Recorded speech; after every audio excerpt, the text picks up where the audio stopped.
slabo, ko poslušam dvoživke, šerifi, lokalni veljaki in tako naprej. Zakon o poslancih je jasen. Določa pač, da ne moraš biti poslanci in župan. In že pri samem kandidiranju kandidatov se bo pač mogel kandidat odločiti, ali bo v primeru izvolitve upravljal poslansko ali pa župansko funkcijo. Tukaj je stvar jasna. Da vam pa danes tukaj povemo imena, kako se bo odločiti, je pa preuranjeno, ker bodo to stvari, ki bodo v razpravah na občnem zboru izpostavljene. Jaz bi rada k temu dodala še naslednje. Mi smo bili izvoljeni direktno od ljudi in vkolikor se bomo odločili, da gremo naprej v parlament, verjemite, da bomo najprej dobili soglasje svojih občank in občanov, preden se bomo odločili za tako, bom rekla, pomembno spremembo.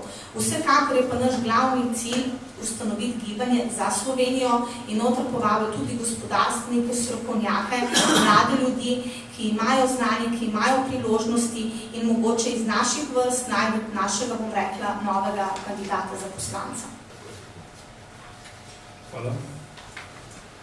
Zvrta.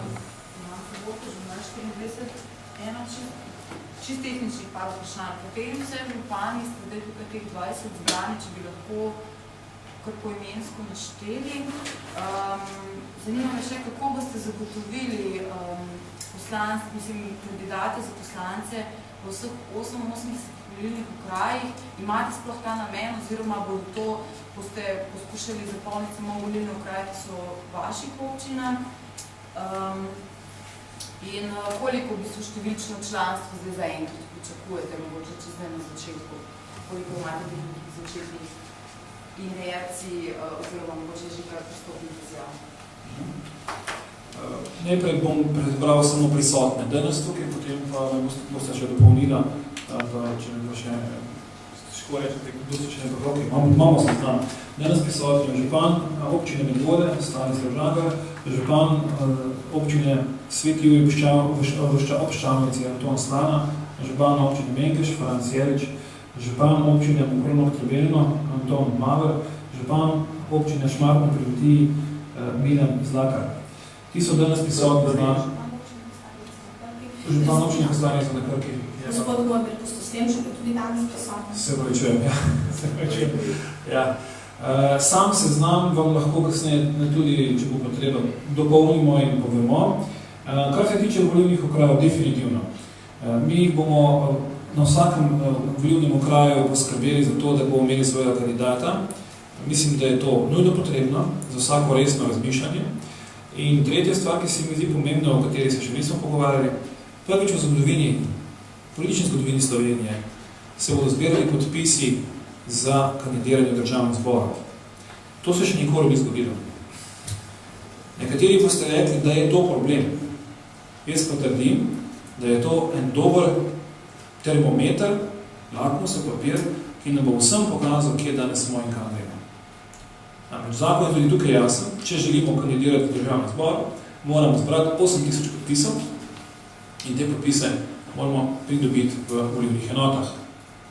Zaradi tega trdim, da smo sposobni te podpise zbrati sorazmerno elegantno, namreč tudi teritorijalna pokritost z župani in drugimi, ki se že pridružujejo civilnimi iniciativami, nam pravzaprav omogoča to mrežo, preko katere bomo te podpise zbirali.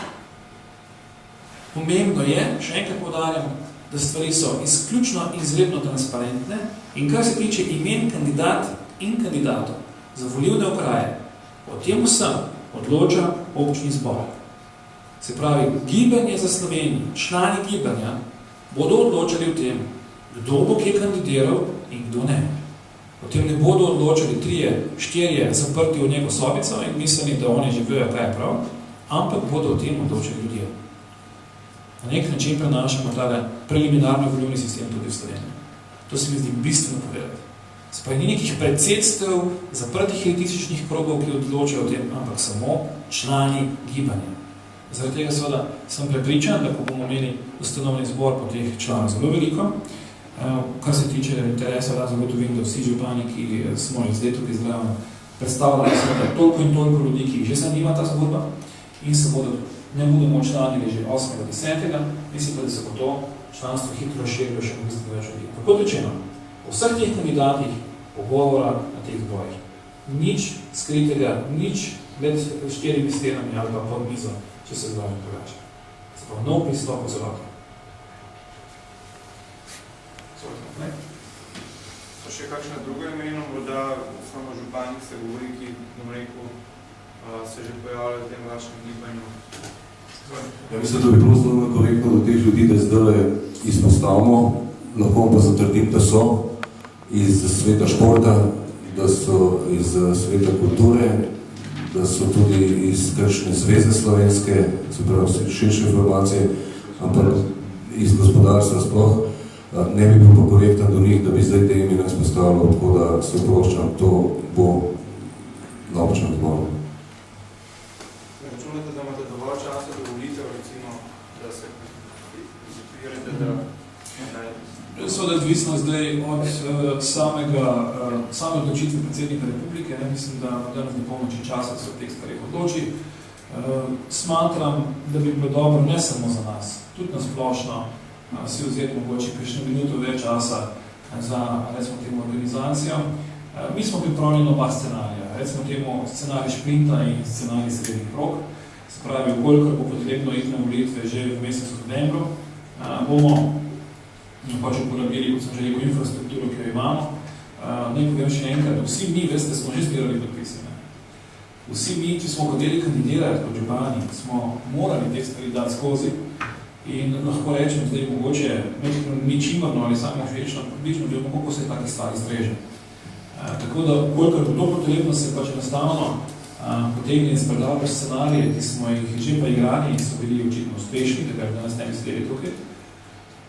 Je pa seveda res, da bi nam prav prišel še dan več v smislu dodatnega iskanja še kakšnih kvalitetnejših kandidatov, predvsem v krajih ali pa v drugih enotah, kjer mogoče nismo tako močni ta trenutek.